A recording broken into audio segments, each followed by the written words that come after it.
Un artiste, bah contact na biso ba non ça fait moi kala. Ba contact sani. Et beba. Na ferré. Oui, moi kala. Na ba raison. Na ba raison oyo oti ko évoquer kala mingi te. Ba question surtout na nga répondre yo. Raison c'est que en 2015, pendant que je travaillais encore dans Congo France, chez Didi Dipumba, dans la émission on a Didier Lacoste. Ça je dois le dire. En tout cas, bon, c'est la vérité. Sur la vérité. Jaune. Sur la vérité. S'il faut parler de Ferrego, là, pourquoi on est en baqueté? Là, on a ouvert. Et puis, sur le couleur, on a couleur et artiste, on a limité au pesant facilement. Je fais un effort de rester un pénètre. Mais j'ai aussi une réputation à protéger. J'ai une personnalité à protéger. Et je ne peux jamais courir derrière l'artiste. C'était l'actualité. Dans qui n'a choisi d'être journaliste, il faut poser ma question d'actualité. Pour Didier Lacoste, Ferrego la Mbatine Lima. En 2015, hein, s'il te plaît. Ferrego la fond les portes rapidement. Ah non, c'était maintenant, c'est pas la noter. Hein. Prise en scène. Et yo comme grosse émission Didier Lacoste. Bon, ça a arrangé Lacoste à finale. Oh, j'étais choqué à un niveau moko non monate. Comment Lacoste était tellement bimba bon? J'étais choqué à un niveau. Ah non. Oh. Na tikaye bon, muto na kanda faut que le temps se défouler. Il a dit des choses. En tant que humain, on comprenait qu'il était monté. On a l'homme sur place. Au moins, on a toujours effort à apaiser. Nathalie sait que moi, j'ai joué mon rôle de journaliste. Ça n'a rien à voir. À propos de Lacoste, oh, il passe en Akanda qui est ministre, il y a longue basue ailleurs, tout ça, ça lui a engagé. Non, Ferrego là, c'est un grand de notre musique. Nous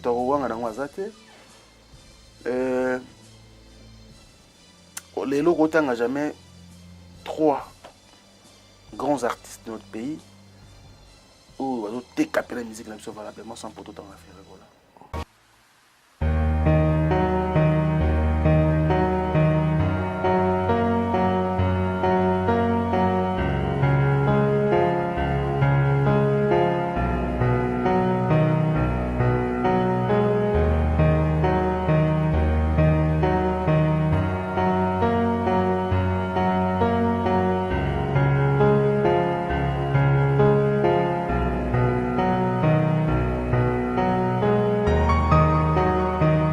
Bonjour aux fidèles internautes, soyez le bienvenu sur votre émission Sur la vérité, émission de la vérité en face comme d'habitude avec votre simple serviteur Miguenyema, autrement dit Papa Ngeli. Nana réel plaisir à mes frères, amis, confrères, France Temai. Assalam, ça bien, à contribuer na ma carrière à c'est belé pour le côté promotion surtout pour le lot YouTube comment on laisse ça et comment ça la promotion il y a artiste na bisu et pas à Paris ba chroniqueur ba bundara makas pour na otindi ka promotion ba ndeko na bisu ba musicien azana Paris précisément en France to ya mbele le tomé ko de kotiki marambutu et le kana na ba réseau et puis tomé ko sur la carrière na vite fait pour ba ndeko belé ba tala ga ya mbara ba tuyi ba ya mbage de mon passe mais dès le début émission surtout ça la forte ba carrière na YouTube pa YouTube France mais à Kolu puis à Tangi wapi parcours na ba chaîne télévisée Alika wapi. Merci beaucoup na bana kin parce que le message zoya qui na kin vraiment toi na moi audience bien na kin kuna bato tala biso bien merci na bana kin tout bo tala biso merci pour na soutien na bino ba message na bino ba conseil na bino ezokoma merci bande ko tout bo tala biso et puis na bande ko ba partager biso to yebi ba kombo na bino te to boira bino te mosala ngo pona mo ya kuseni frère na bino donc so bo partager ngeza moko ya ba soutien o bo sala pour émission et matapo ba projet pe eza ebele France Temai bonsoir. Bonsoir Miguenyema, merci pour l'invitation. Bonne santé déjà. Non, ça va. Je crois qu'on n'a pas de commentaires. Voilà. Ça va. Tu signalé au ballon d'habitude à ce net moment. Tu as un grand prêtre, tu as assisté à une émission. Je suis ma tata, elle est tout puissant. Puissance domine toujours puissance. Joachim Matata vraiment mbali bosu na kutene azo système ngapi donc ce que mission il est bien puis après t'as ma caméra le vénérable grand maître Joachim Matata na ebisio donc to ça la première mission na maîtrise pour mpakaza na sima caméra a autre année to ça musala ta la mission na TV lelo ba yete migi France na sima caméra na tala ndenge sur la vérité faut jeune les garandeni c'était mai tout yo sala nini na poto non mais yo komano ka cheval yo ça biso pe bien Migenier merci beaucoup merci pour la question bon poto ils ont encore mbokati parce que musala va permettre biso quand même tout monde bamboka belé surtout mingi Afrique tout tamboli pe moi trop mboko to revaka to kana bakombo et par exemple bamboka wana to baksepe ka Europe l'obita musu to ke pe Amérique tout ça na ngana na cadre boulot quoi apprendre tout la terre quoi apprendre et puis ko sala musala ba bi tout atika la zonga te a tout azonga ta atika bon na habité hein ko tika la eza pe solution ndio ya utika la ba on passe là ba tika la ba tona bala mai bele ba vanda ko to so peut to vider biso tout tiki na ngotika le vide mabeti mabe ouais faut ndambaza la on ndambaza na kini biso to pona to cha base na kini mais de temps en temps ko sala moi tout les rappelle bien les rappelle bien bandi ko ba otala biso ba message na yo yambaka le biso yambio déjà merci pour la confiance pe biso et to yamba déjà na nga sauter parce que il m'a demandé comment voilà nga ko lobisa ke nga na bana ko loba vraiment na zop na idéologie non merci mais nga désert ngo ba massa ba benga ya ko loba na ko loba ni faut lobisa so to mela siffler et to betra ba inviter siffler parce que so zo ba trop pour ça ba ouais c'est ça France tema ibandi woni ba déjà moi parcours no vite fait ça moi so que belé 3 minutes non mais na lobango moi trop déjà que tourner que 3 minutes c'est belé na lobango vraiment mingi vraiment les amis na chaîne on ba bien moi mingi na kin canal 5 na ba mon pasula parfait goa Redi Monounou là j'étais comme reporter ouais nani déjà bah 2007 hein bah 2007 2008 je crois bien après Raga plus kuna nakutaki na tilo kole kaki akewa mais muto encadrant c'était kaki akewa na émission musique news non ouais musique news parce que na tek na musique plus c'est ça musique news après yango naki chaîne moko BRT Africa ils sont sur place et je fais 8 mois à peine à radio centrale avec Thierry Monsenepo, c'est un politicien aujourd'hui.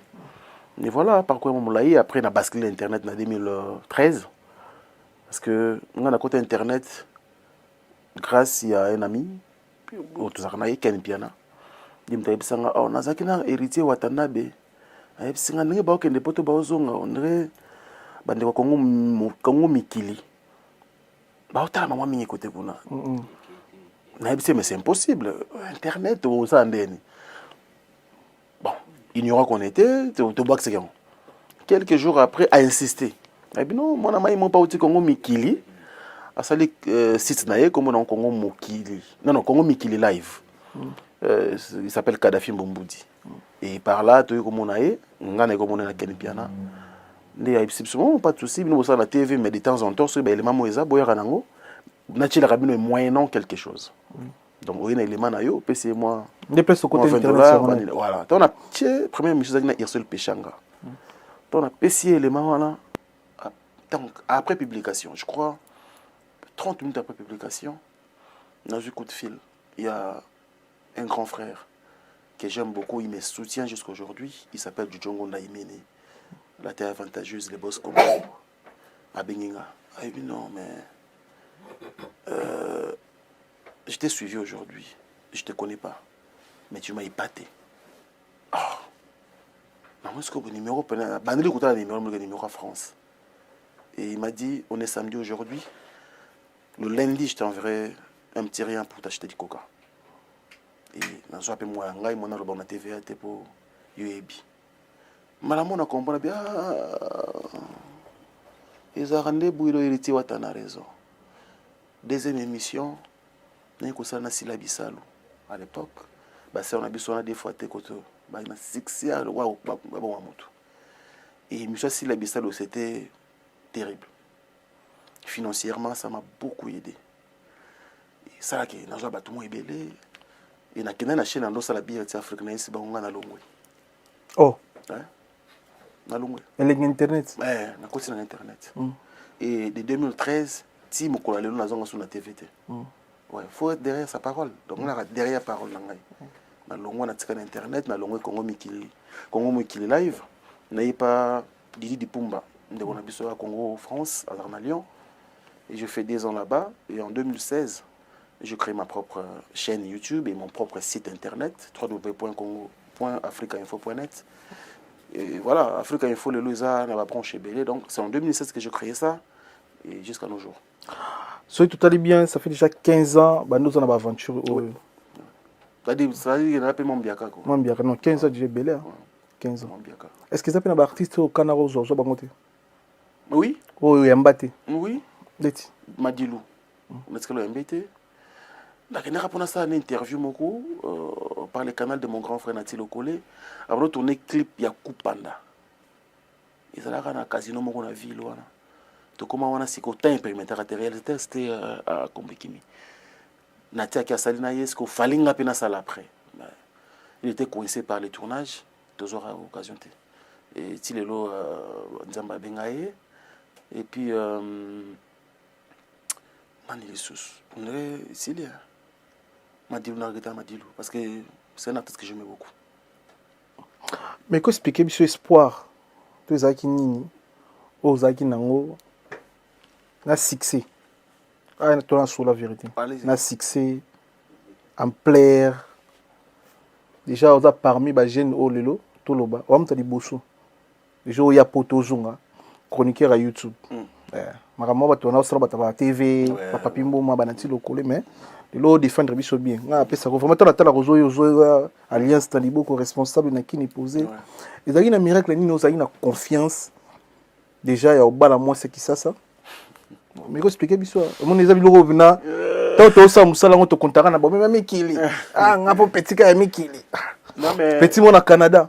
Après, aux Bali, moi, c'est qui ça? Aux moi, c'est qui ça déjà? Si au Bali, tout à l'heure, mère Akini, go. Bali, mère Akini. Et puis les lots, aux oya poto, aux ozunga.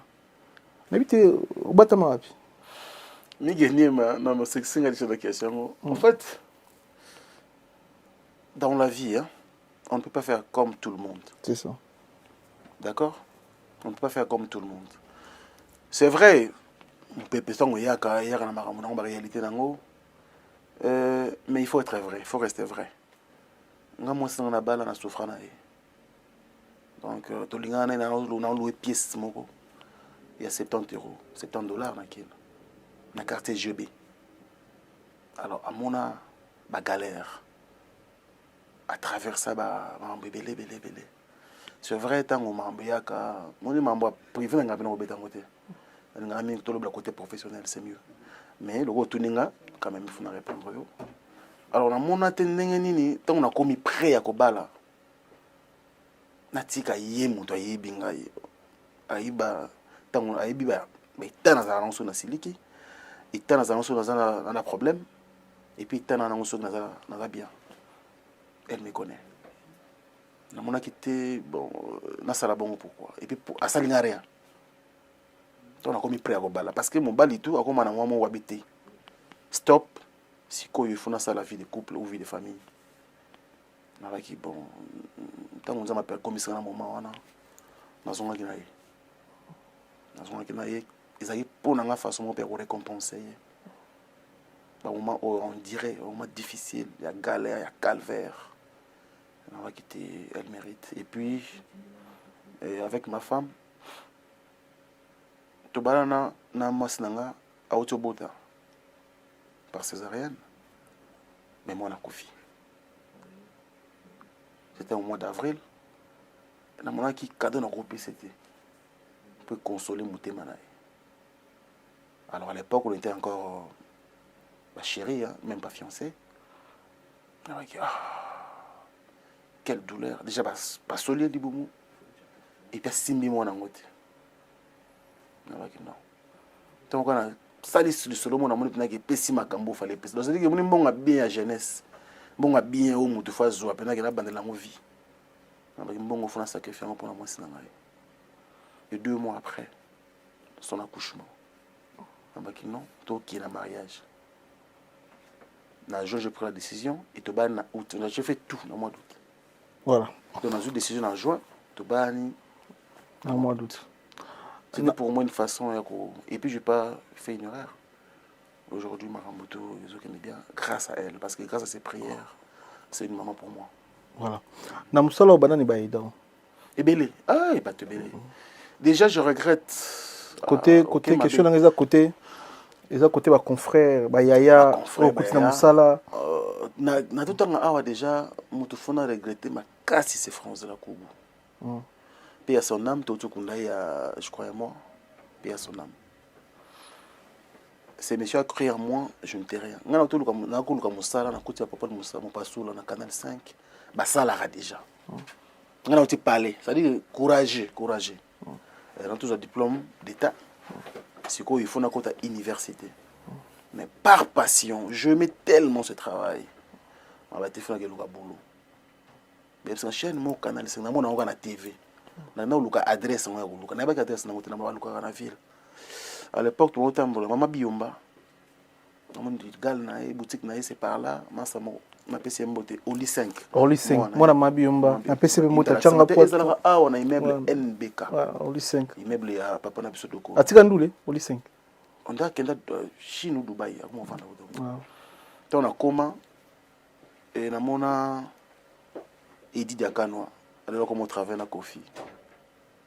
Asalanga boy kembi sanga danger afika comment gérer nga ndenge naye so na yeka boy bu bistro mo zaki na sena biso wana una bendinga ya nan faut na payer coca faut na payer sandwich après gérer nga ndenge naye na kenda alors quand on a comment na kana moi système na obligati biso ba courager mo bord mon bureau d'échange ba ni siko ser mo ya rapper ba crédit pa nanga ser mo siko tu nga mais période mo betela les solo nga on ba te fait trop.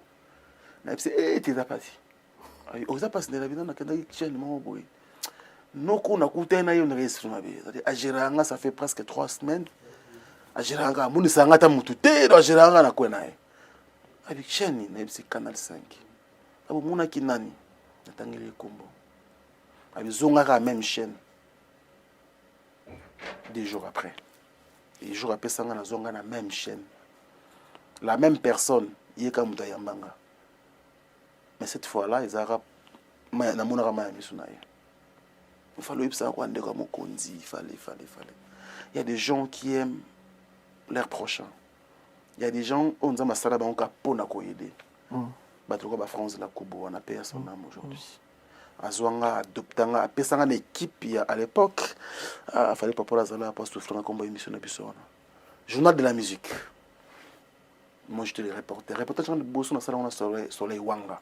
On a autour de quartier latin, enfin on a bon marché na, Bablis Wanga et comme ça. Donc c'est par là, Bongo. Alors en dehors de France, la Koubou, que je plaire jusqu'à aujourd'hui, il y a Kaki Akewan, tout en Tilo Kolé. Et évidemment, on a Koutaki à l'époque, on a Canal 5, qui rédit mon nounou, Papa de mon Pastoula, Parfait Goa. Evans Tekengete Kedjo, bango nyonso ba contribuer parce que ba yambanga tant que leurs frères. Parce que je n'étais na biso na utaki ndako. Na sala recyclage na nga na Canal 5 ya liboso. Et après na continuer ki ba chiki titi ba demander na tangeli au parcours na pour na zone. Mais ba lieni bozaka na na tina kulutu na tilo kolé. Na tilo kolé pour moi c'est un ami. Na habité mais ezaka makile kutana mais aujourd'hui moi Nati qui est mon grand frère mais c'est un ami. On parle de tout et de rien. Ceux qui peuvent pas quoi mon boy na be oza kota boy kota ngota musu batu bakoma raté menga ka na okoma. C'est un ami pour moi. Donc on a évité le lien c'est ça. Beaucoup de ndeni beaucoup de na chaîne ça la relation ndeni na tilo parce que tu sentara vraiment c'est plus famille quoi. Na kuta na raga. Na kuta na raga. Et après quand na monde a TV on des alagati. Mais après on a eu rapprochement ko ça on a évité de quelle manière? Mais il rapproche mes salamans naturellement comme ça. Et voilà, jusqu'à aujourd'hui. On se supporte. Tu veux pas la bisopé, mais sur le R, on a mon qui est dans un petit frère. Tu peux se mboter na tilo kolé. Mais c'est vraiment un ami pour. Donc les lots pour n'anga master dans la TV dans la tilo kolé. Voilà. Ouais. Pour n'avoir te bélé à moi mais c'est vraiment un ami. Mais elo ni ça là émission qui tourne au sein de la tilo kolé. propre anati lokole et tala epeka anati lokole azape mukolo aza responsable azape mbiaka na média ayebe makambo lobaki monsieur Belé ouais le dernier émission supprimé na Afrique Info. OK d'accord. Est-ce que vous avez raison pourquoi supprimé l'émission anati lokole lobaka makambo vers Koffi Olomide? La raison c'est qu'on a joué na sagesse par rapport par rapport na boya ki nenge koma ki wane continue. Donc moi to ko longwa na émission mo mamango sila na. Olongola émission na permission na tito ya Koffi Olomide. Permission mon nga moko. Parce que Koffi Olomide pour moi c'est un il me considère beaucoup et je l'aime. Koffi reste vrai dans sa peau. Parce que après Papa Wemba, parce que ngai na sana émission Papa Wemba je n'étais rien. De l'époque na Tangeloa Papa Wemba to comme ko benga na nae. Tia kufa. Malheureusement na yeba na ngana te. Yango ba to ba comprendre ya te mama roba. Mais avec Koffi Olomide dans le cas par le canal de personnes. Boye. Tu vas nous commander na WhatsApp, ti papa nous ongisa et si ba monsieur banditi lelo.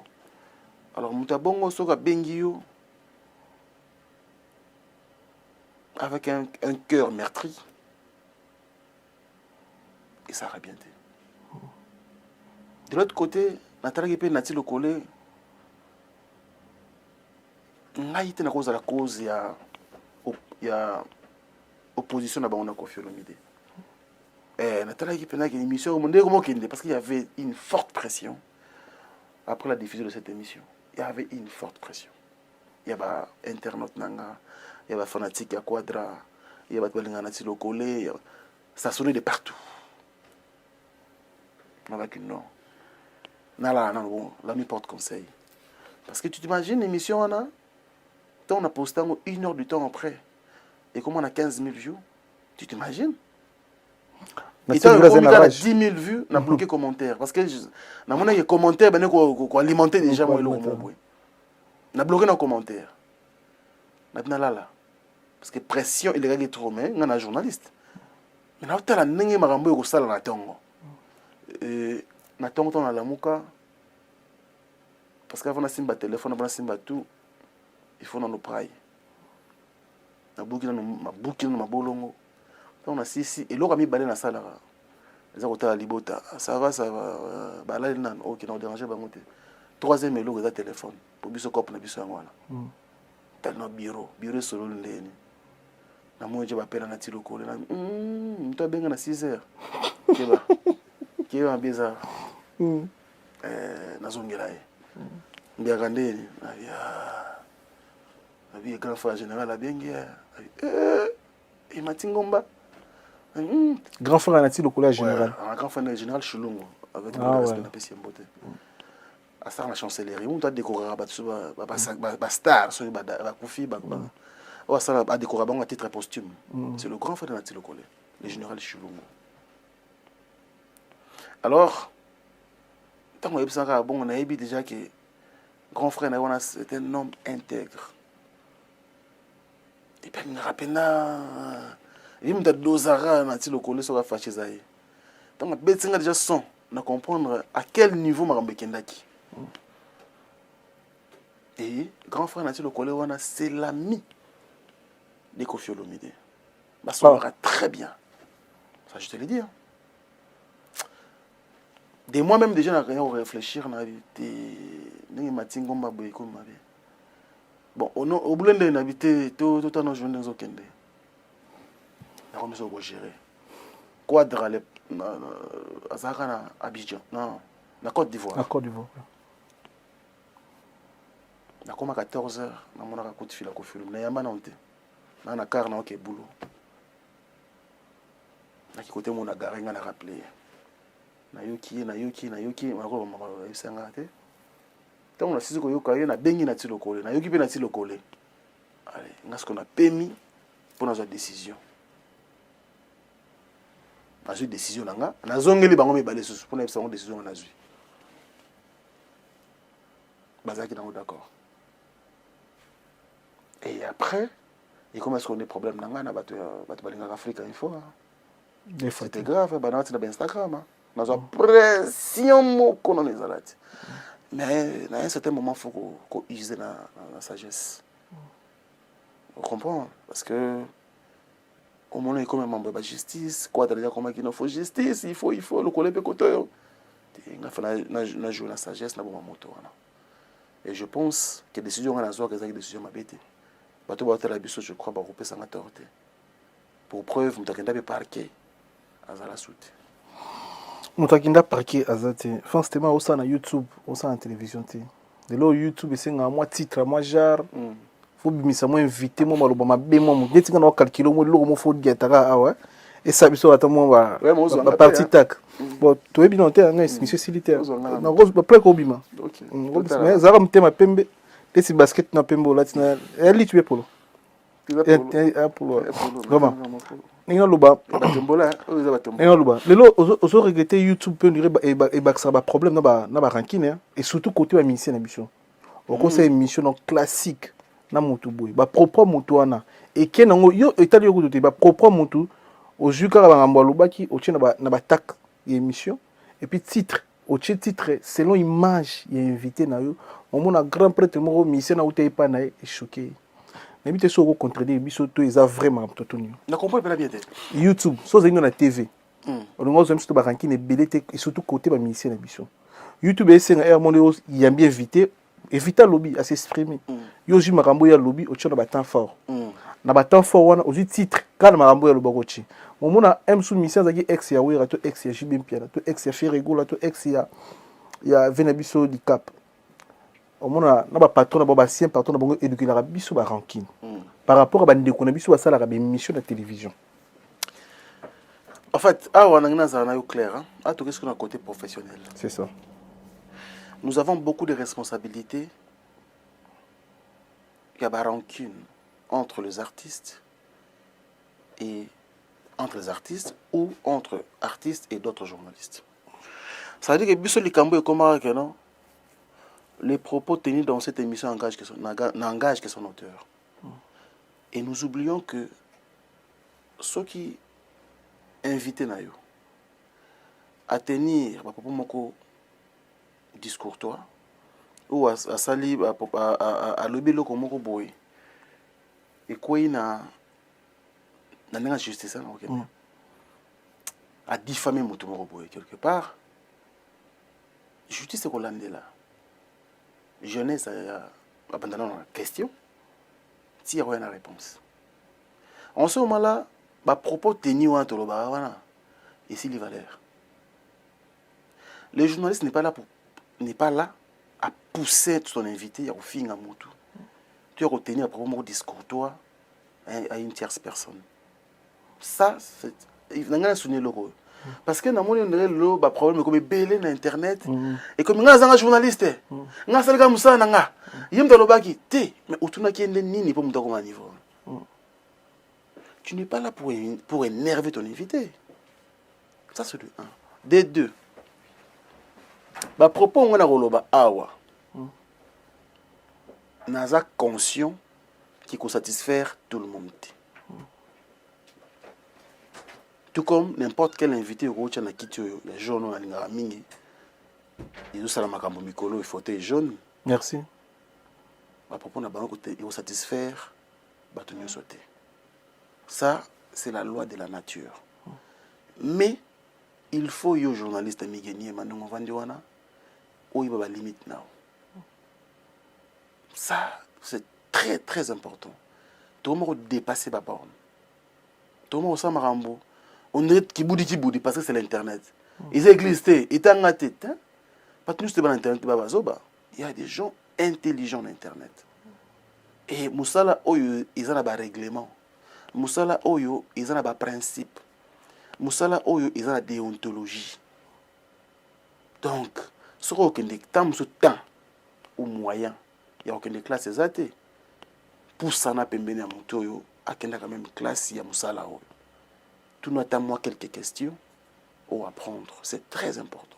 Bah côté là en prison. Bah koufa. Parce que journaliste musala n'est angwa. Mais pour osala, oba bengo atana garde à vite. Il faut y limite now. Limite c'est quoi alors certaines personnes les limite c'est quoi limite limite quoi la certaine na toloba il y a pas question il y a pas question sur tout l'invité noté et tout neli Mais tous les autres comptés. Bon, soit invité qui n'a ma camouflé déjà. Avec Obimisson. Yo gérer. C'est ton plateau.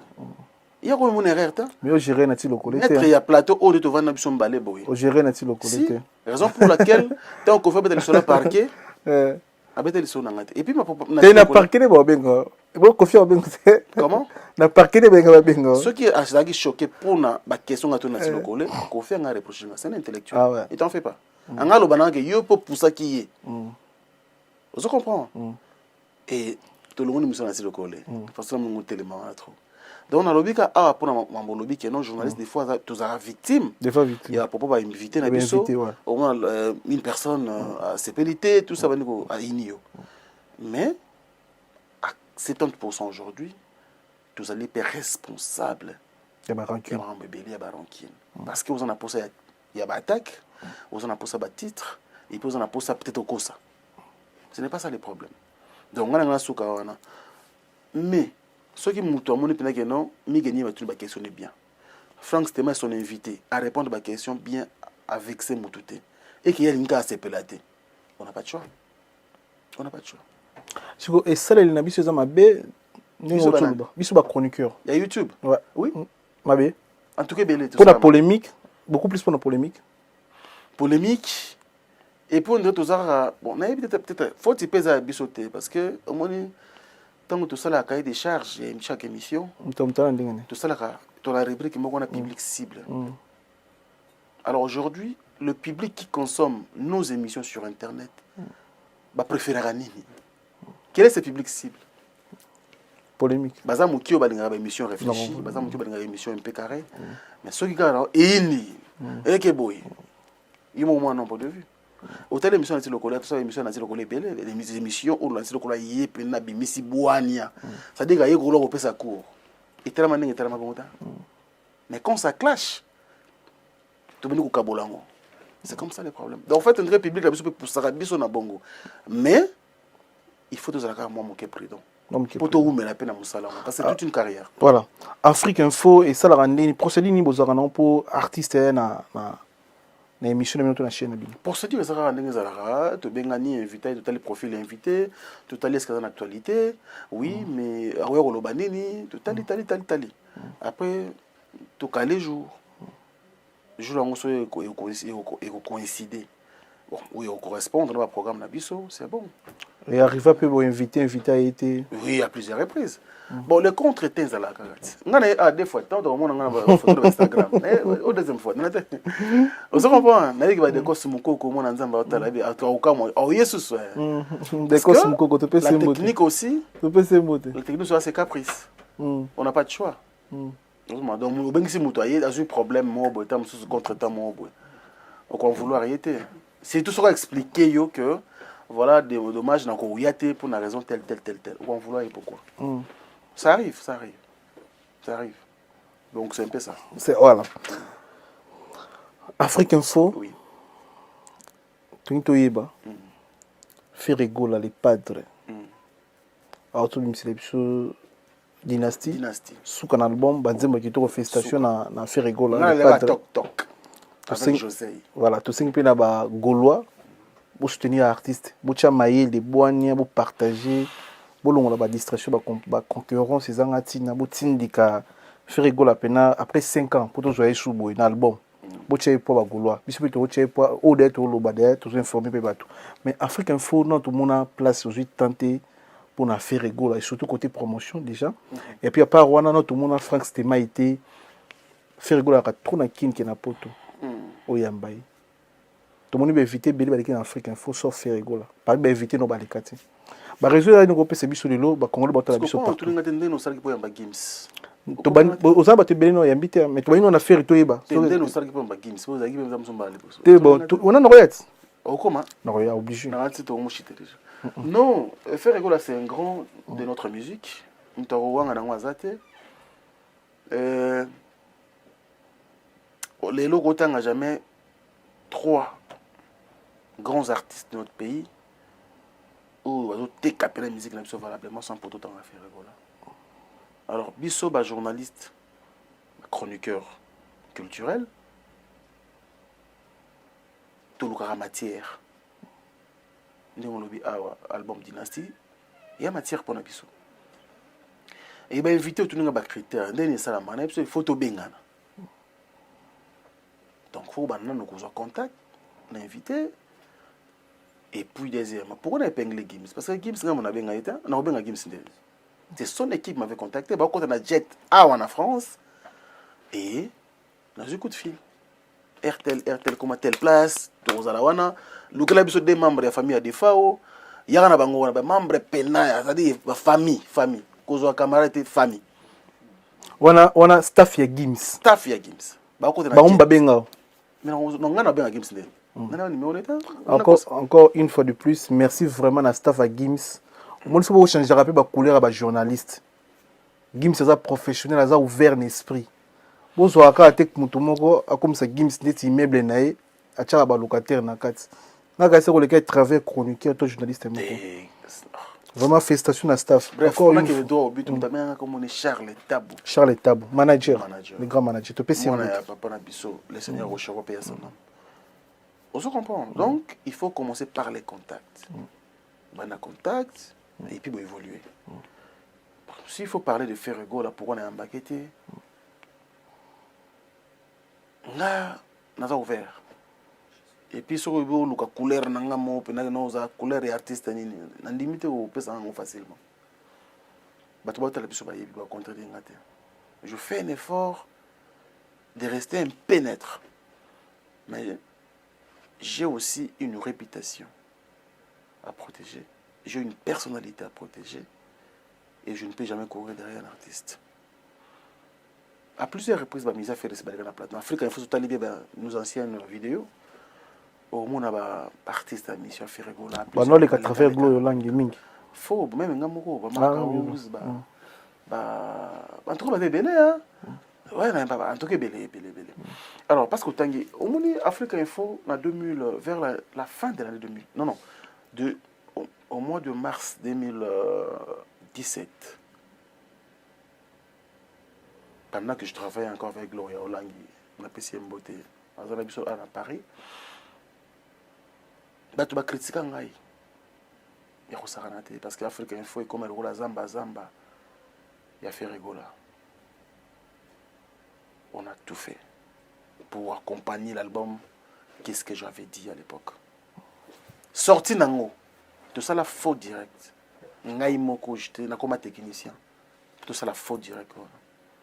En commençant par le siège, une des trois, si na point de vente na Victoire, mon équipe était là. Et il y a un salle de déplacement de mon bureau, tu n'as na un des trois. Mais tu comprends. On a fait au moins 6 mois. La critique à Bissau Afrique, il faut comme Zamba et fait rigoler. Jusqu'à ce que mon membre d'Afrique Info, Gloria Olangi, a voyagé. Angola à Luanda. Ils ont à Luanda à l'époque. Bon, un artiste, bah contact na biso non ça fait moi kala. Bah contact sani. Et beba. Na ferry. Oui, moi kala. Na ba raison. Na ba raison oyo oti ko évoluer kala mingi ta. Ba question surtout na nga répondre yo. Raison c'est que en 2015, pendant que je travaillais encore dans Congo France, chez Didi Dipumba, na salle émission on a Didier Lacoste. Ça, je dois le dire. En tout cas, sur la vérité. Sur la vérité. Jaune. Sur la vérité. Voilà. Jaune est racine à vie. Oui, signification de couleur jaune. Oui, bien sûr. Richesse. Elle a une signification belle. Pas parole, c'est ça.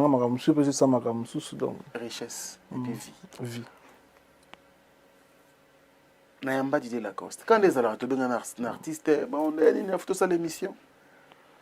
Tout ça l'émission. Donc, ça l'émission, on a pas de tchango.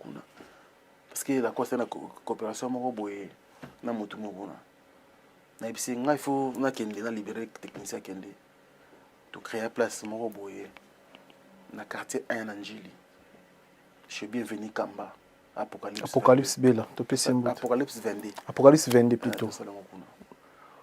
Alors après la diffusion de cette émission, donc après le tournage de l'émission na biso na bima boye na sima na ngai la Costa à Silica contre Nga. Alors, qu'est-ce qui s'est passé? Juste aux journalistes, on court toujours derrière l'actualité. En 2015, l'ancien animateur de Didier Lacoste, Blaise Blaise Créateur, a Koti et pas à Ferregola. C'était l'actualité à l'époque. Alors, il y avait beaucoup de choses de l'Obama autour. Il y a des Parnaillé, autour, il y a... Il y a entre autres, fan Mogo Rapoto, après ça qui Blaise Créateur voiture, après ça on a un beau, il y a Didier Lacoste, mais comme Kinte, belé. Donc, et ça là qui est artiste, à Silika, à Longwanae, et par la suite, à côté, pas à Ferregola. C'était l'actualité. N'a qui n'a choisi tant que journaliste. Il faut poser ma question d'actualité. Pour Didier Lacoste, Ferregola Mtatindinga. En 2015, hein, s'il te plaît. Dans la salle Afrique, il faut le côté. On ne travaille pas beaucoup.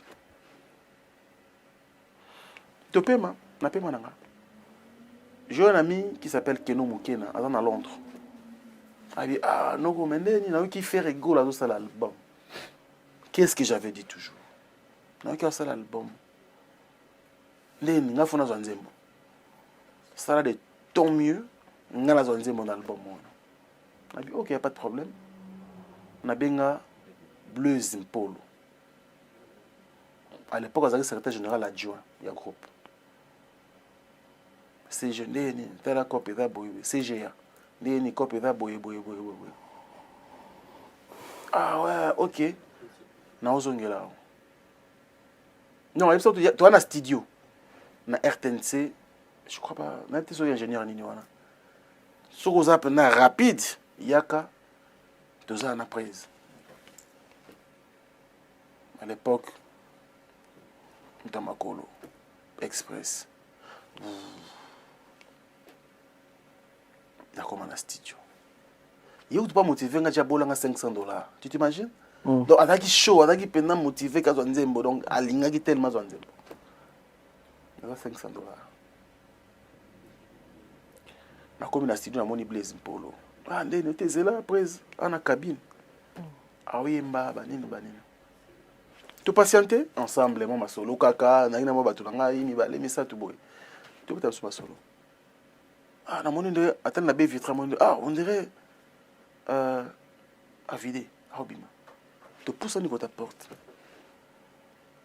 Il faut que la fongue les portes, abima. Ah non, c'était maintenant, c'est pas la noter. Oh, prise à scène. Et yo, comme ça émission Didier Lacoste. Bon, ça arranger Lacoste à Finanga. Oh. J'étais choqué d'un niveau moko non amonat. Comment Lacoste était mobimba bon? J'étais choqué à un niveau. Ah non. Oh. Natikaye, bon, mutoza na kanda faut que le temps de se défouler. Aloba. Il a dit des choses. En tant que humain, on comprenait qu'il était monté. On a l'homme sur place. Au moins, on a toujours effort on a apaisé. Nathalie sait que moi, j'ai joué mon rôle de journaliste. Ça n'a rien à voir. À propos de Lacoste, oh, il passe en Akanda qui est ministre, il y a longue basé ailleurs, tout ça, ça lui a engagé. Nathalie, c'était peine perdue. À déplacer à maman qui est côté ingénieur Baralaka. Après, il y a côté qui est dans la cabine, côté Imbala. Il y a côté ingénieur. Blaise Mpolo a dit parce que Blaise Mpolo c'est mon grand frère. À quoi on a grand frère dans la bande à Longwa? On a un saliboy pour aller au Bossana. Bosso la suite. Tout là ça pesait. Et puis tout à l'heure, il m'a et je te dis, il y a que ça n'a souka na fait rigoler encore. En 2015. 7 ans. Des fois, dans le bas mais ça fait mal quand les gens nous traitent toujours. Batofali. Vous travaillez pour l'intérêt artiste moko. Vous faire rigoler. Les gens doivent comprendre que tout ça peut pas humain. Tout ça bas humain. Tout ça est responsable. Moi, j'ai 15 personnes que je paye. Aujourd'hui. Si on a ensemble, tout. Donc, tout ça peut à un moment donné, tout ça mérite moins respect. C'est vrai. Tout ça mérite quand même moins respect, moins valeur, moins bon. Mais, fanatique, un ajustement. Biso tu as même, tu as artiste. Tu vivant artiste. On a un artiste bon Hollanda, réaction fanatique. Il a raison. fanatique moto olinga ta mon artiste na yaza na position de faiblesse fanatique na mo bazo keni mabe asepela non akozongela ka ba journaliste ngai siko mona ke na débat ba fanatique ezate mais du fait que je suis sur un plateau de télévision il faut na loba jamais ça fait 7 ans aujourd'hui Blaise Mpolo est vivant à l'époque il était CGA aujourd'hui ce te retenir lelo Frank Stemai n'a fait recourir les karaté pour na Didi Lacoste au pas à musicien zo moi si na été au manquait respecté au cas il téléphone était il raison moi j'ai je suis un garçon bien éduqué. Mais pour ce que qui n'intéresse l'attente de un artiste parce que le moi je ne considère pas ça comme un problème. On a bien artiste quoi ça qui monter pour une émission Didi Lacoste. Mais c'est temps vraiment. C'est temps. Mais attends s'il te plaît. C'est temps pour une émission. Attends moi. Le lot osa parce que s'il te plaît. Na c'est pas une pose hypocrite. À Loba non. Donc ce que maloba loba na ko transformer ko déformer ngote. Na ko luka pe raison musute. Aussi longtemps la personne concernée m'avait parlé comme ça en face. Nga on a zoa na retenant qu'il était monté fâché à cause de cette émission. Et le coup après on a une raison musute peut-être. Et dans le peut-être que faire le go là, tu as un problème là. Pendant que tourner l'émission, na émission que ça ko banana contact. Pour planifier, pour ça les planning. Après pour le qui na plateau. Donc peut-être coïncidence ou bien on a écouté. Mais après 7 ans, après 7 ans, les artistes, après 7 ans, il y a des concerts. Après 7 ans, il y a des sali concert. Après 7 ans, pour que vous avez courage de la concert, moi interview, les canangos, soit au cours de la concert, moi interview. Courage. Mais il ça, il faut une information. Mais ça soit très bien. Tu es consultant parce que tu boulot. Après 7 ans, on doit faire une benga. Bien, on doit faire une benga. Quand on a faire il faut le parfait gola. Parfait rigola. Tu vas faire rigola, mais les pareil. T'es sûr? T'es vraiment sûr que tu vas faire rigola dans le plateau de la télévision? Le téléphone. Non. C'est un grand. Il est bien entouré, j'espère. Je parle très bien avec mon ami Yannick Kayenga qui est à Bruxelles ici. C'est mon pote. C'est mon pote. Et Kayenga, lorsqu'il dit Kayenga, dit Ferregola. Baza bato yo, baza pena sentir la souka ya Ferregola.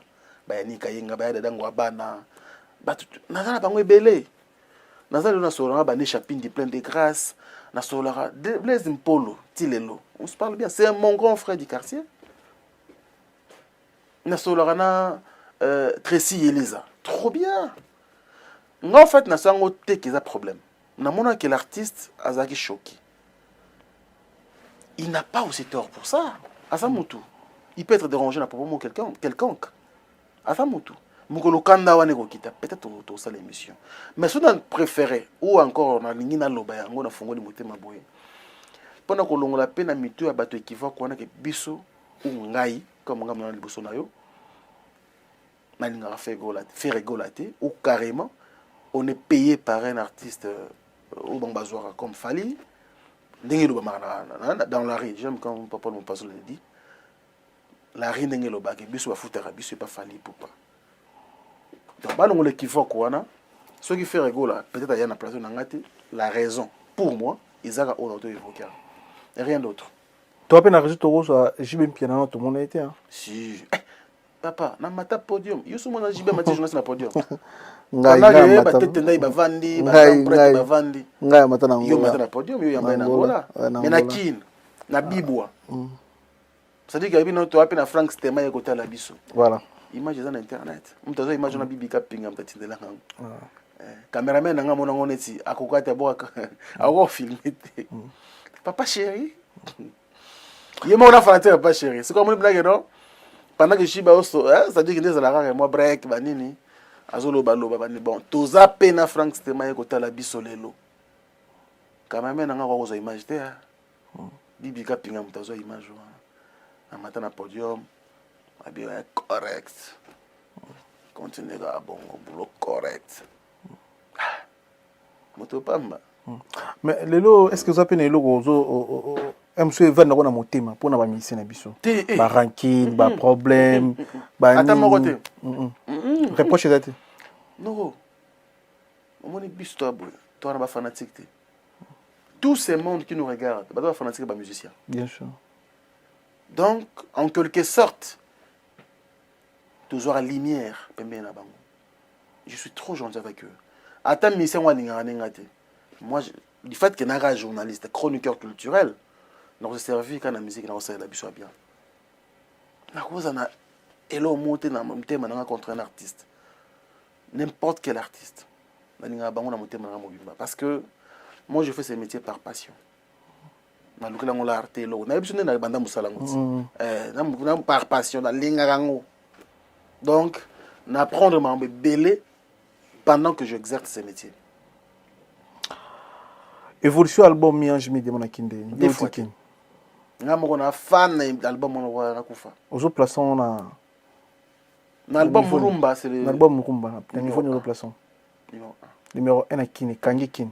Des fois. Artiste en Angola, a ozonga peut-être lobby double Atlantique. Double signé Atlantique. Moto na tembe. Évolution et la pulga. A promettre bisoni. État de chroniqueur ne ozomo la. Non mais quand musala na it. Bisto nga banga pona musala. Mais ok bien quand même musala. Trop bien. Na tout biso na album mo ibima ki wona na ba Murumba. Nanu balongoli ete. Mi ange mi demo des fois. Des fois. Oui bien biso na sala na it na kotsaka e pastel. Pétage na parlé. Carton wata betanze manzambe tambo na bastati.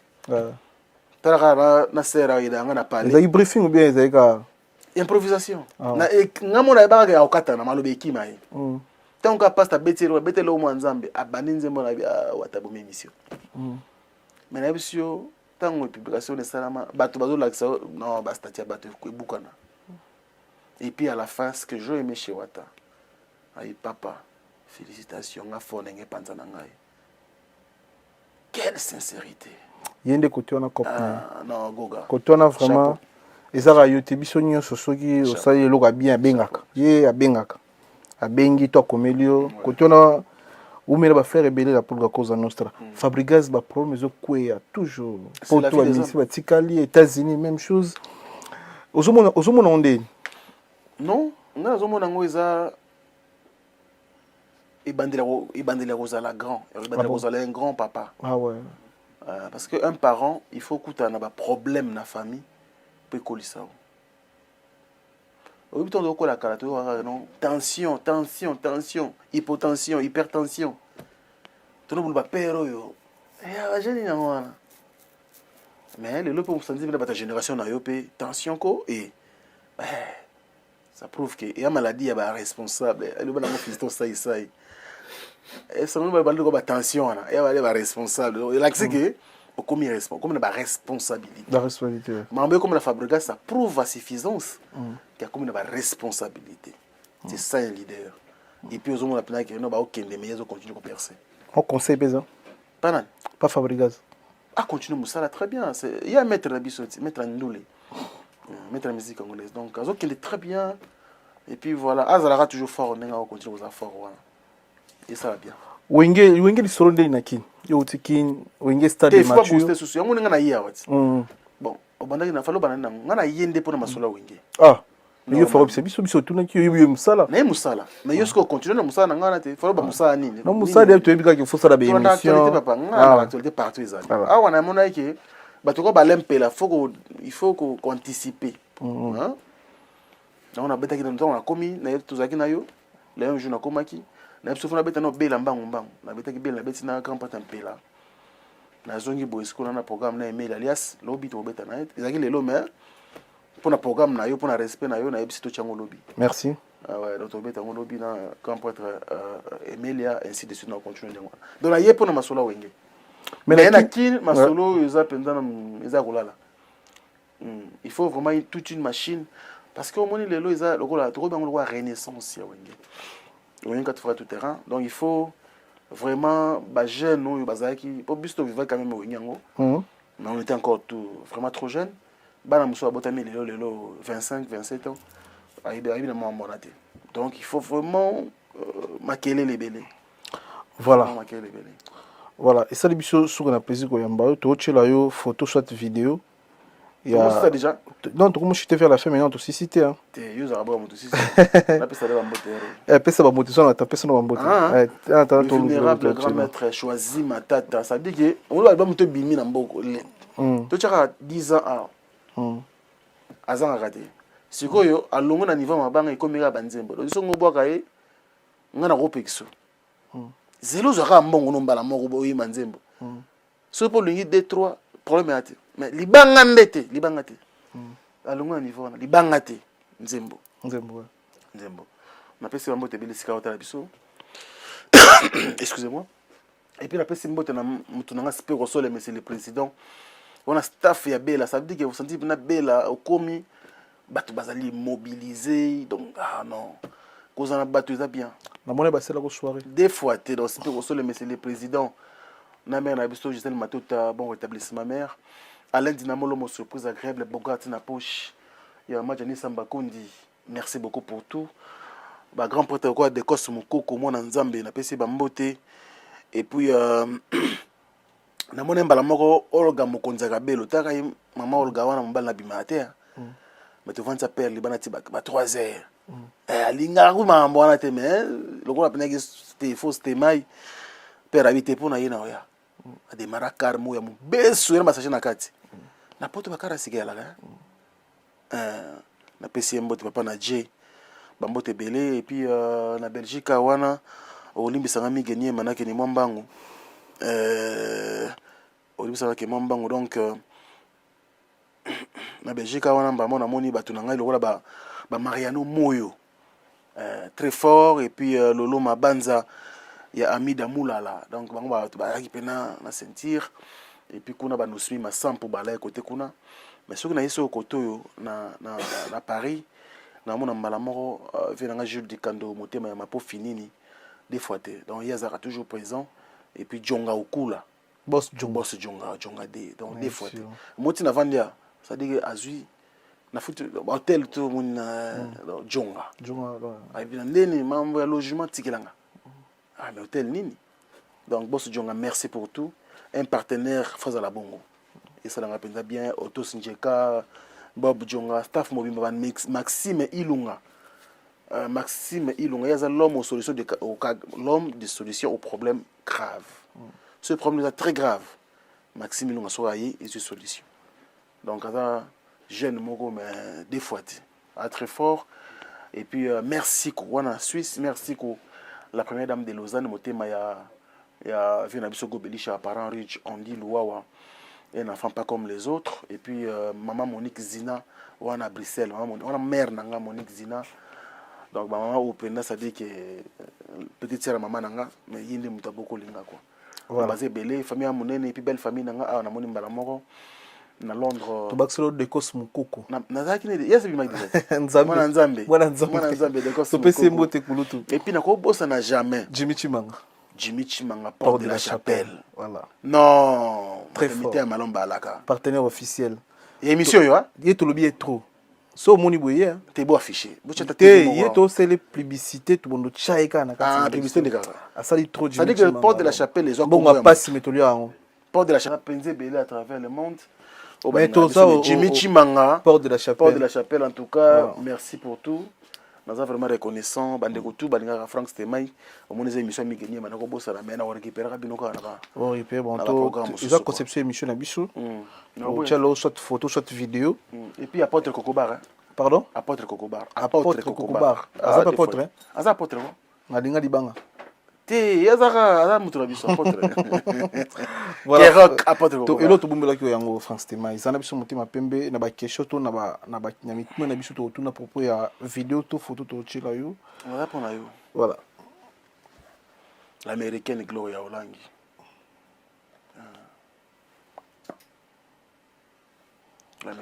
l'américaine beaucoup de bando na voyage tinamte boye les pas comme Paris na tout le monde ni penate hein yebi ka pe poto za ba programme belé kili maintenant tout le monde mais c'est ma petite sœur tu peux poids trop bon quand tu as poids oui à ça là trop pour l'Afrique Info trop 4 ans d'Iran et la facilité mais le moi terre d'attente pesate na nyonso to be na terre d'attente ndeni en fait na linga te que na bokenda na ngobongo omoni ba émission boye à un moment donné biso quand ça on des actualités net mamba gloire ya boza na actualité on comprend tout le bango trop il est passé des émissions de trop aloba kengana Franck Stema y a rien ça veut dire que Franck et gloire lang a nous travailler na compte ya Africa Info Africa Info et bana ko sala oyo ya senga ki Africa Info sala ça veut dire que salaire na ye maramuna et tout conditions de travail ils allaient qui au point si mo le salaire que non il fallait atika Africa Info parce que ça la ka bongo ndaki ben compréhension ko eska bat bazali oui mais ce n'est pas la fin du monde mais ko bongisa biso tunuka ko bongisa il y a pas un problème ba bongisa so ki problème ali mais il y a pas un problème anniversaire à moi né ezala na ndoke malé bato botala biso en fait na lengi na lo makambo yo et puis la plateau asuka o ba tuna mamba gloire olangi oyo là où elle est ayebi ka motema muto afandia mige na cop na biso boye o ezana ba problème ebele na période yo bato ba komi ba ne on a bango attendu bato baza prêt à kosala bato mabe na ba internet bien sûr vivre avec une sœur ça veut dire nga mobali ye mwasi nga irresponsable na ye na Kinshasa na millionnaire tena na l'art bo travailler pendant 4 ans 4 ans et puis à l'époque donc Gloire Olanga je crois 5 mois après création Africa Info ça dit l'art elle a été YouTube Africa Info côté l'art imaginez-vous ndenge ni ya banako zo l'art na ye sur avant la photo horrible ça est bon on na salaire à combien sur na salaire à combien bon non maître obligé ah ouais pour mon salaire pe aza bien na ba fille à qui nous na les Gloire Olanga na ça boulot tout ça va réaliste siko pour nous to ki na terrain na kindo na hôtel yo bana ya kisasa même dans toi bossa le rôle Afrique gloire après ma vidéo bien na YouTube par rapport à Facebook tout ça réaliste alors na lingité comme le rôle là ngana sœur na ngata ba problème boye on était au bout mutu to comment ba compréhension pour na batu boyi pour bongisa iya za mwasi ngana za mobali ngana za yaya âge yazaleki na musala pe na za yaya yazaleki donc on a rencontré na GA sœur na ngaité azali sœur na nga je crois le loimo a comprenant que batbanga ba une erreur mais ngai jamais je suis un parent et puis na bateau on a encadré Gloire Olanga ti lelo j'encadre des gens ba frère na ina ba sœur na iba na kin ba sala na Africa Info oyo ebilobama oyo esala soki ndene nga na sina bosana je suis un papa on se comprend donc bato ba ila biso to ndre bosana problème o boy soki ndene nini soki nini ba créer ba problème belé ça n'a rien à voir mais tout est makao wana olobi lo moza bien olobi maloba bien ça biso bien oza papa moi na ça un samedi on est toi les 9 samedi dans les 9 si je me trompe pas moi non ça on a na paria ça on peut na paria OK au monde peut on est ça bien oui y a pas de problème ça une invitation il faut une invitation mais na yebité to biro ça fait surprise to ça ngana na invitation on a l'adresse malheureusement ce qu'on a on a tinga ko invitation nanga pourquoi na okende désolé invitation na yo Gloire Olanga désolé pourquoi na okende comme on a Grenoble non que ça la soirée mon à Grenoble na ba brigade na ba Emile alias ba boussole donc na grande ni tsoka biso ba congolais. Voilà, merci Franck Stema, c'est un plaisir à passer dans l'émission de Bichon Mkolalo. Na évité tout retenir ni pour l'émission, soit dans un dernier message, soit dans le loba pour aussi ces émissions émission. Non mais nga émission déjà le le bosso nazara fanatique à plateau. Ah merci. Kinshasa t'as encore bandi mambo. Bravo. Alors c'est important pour moi na ya pena leka awa. Na fana pena kitionde bande konos ba leka ka ils a privilège. Ils a privilège pour nanga. Et pour ça on a profité d'encourager encore une fois de plus au continuer musala na yo. Merci. Et puis na Aigle Michel Kombe Aigle na moni pena qui est très motivé na musala na ye. Maître Churambo. To lingi bato ndengwa na imbattable. Mundo tabo to bunda siko bitu meso bima. C'est dire bon ça va caméra bo chambre de côté bani bagarre zo bima. Na Churambo. Des fois tu dans la bete kao. Bo tala mulaine wana ti na bete kao. Merci. Ils a privilège migeni manano loba. Merci pour l'invitation et puis na ebike bande batali biso. Oui, déranger, peut-être pas pour moi tout déranger, déranger bango, tout tenir, pas pour tout déranger bango, tout ça baïma. bazalaka na motema ya kolimbisa côté déranger bango mais ceux basepeli en tout cas s'exprimer na ba commentaire na yo et puis voilà. Et puis je voulais remercier bato na remercier qui était baliki kulapa ba jeune yo na poto wa bazali le chef d'entreprise bato ça ba ya poto avec conscience li kulapa donc il peut n'atterra en ban entrepôt et ba boisson toutes sortes il y a en gros et en détail donc li kulapa clair de spécial parce qu'il me soutient aussi. Voilà, merci toi ici bandeko tout baza na Allemagne, na Suisse, na Anvex. Bonibo Chambon qui Angola, Africa Center Business Mbongo contre Mbongo, il y avait le Jean-Claude Mabanzo. Bobengi numéro Bonibo Chambon qui Angola et qui Kin agence ISA na Allemagne, na Suisse, na Belgique, na Paris 0 plus 41 79 54 76 56 9 à la fin. Donc Bobengi numéro na bozoyer moko mukola il y a agence Mbongo contre Mbongo Africa Center Business, il y avait le Jean-Claude Mabanzo, Jimmy Chimangaport de la Chapelle, merci pour tout. Yvonne Toumba, merci. Chancel Mbemba, Demi-Dieu, merci. Demi-Dieu. Delors Kanga, Motema Yamalo, merci pour tout. Venanga Flavim Panda, merci. Kelly Tsumbu, Rabilamba, Louvemoeni, Venanga, et puis Venanga, Yagi Baena, colonisateur de la SAP, Motema Massipi Baena, merci. Merci dans la réalisation, il y a Michel Kombe-Aigle. Non, mais merci dans l'assistance. Avant de annoncer, en tout cas, rapidement. Papi Moulouza Mukendi na Londres na Newcastle na pesa mbote belle en Angleterre et puis tantine Jojo Moulouza Jolie Moulouza awa na Créteil na France et puis tantine Francine Moulouza na Belgique toute ma belle famille et puis tantine Mami Bokuma yaza awa na Montargis mbote belle mon akanga va faire la pote ça allait bien il y a na Montargis na Mbal Totopol donc en tout cas bandeko to bolinga ngai merci beaucoup je suis encore ici pour le travail. Et puis tu continues comme ça. Voilà, merci aussi dans les tout-puissants juniors Bongo, Union européenne, Union, merci pour tout. Merci de la présence, il a choisi ma tête, très puissant, l'homme puissant, merci. Merci, merci vous partagez, vous s'abonnez, et tout le monde, merci.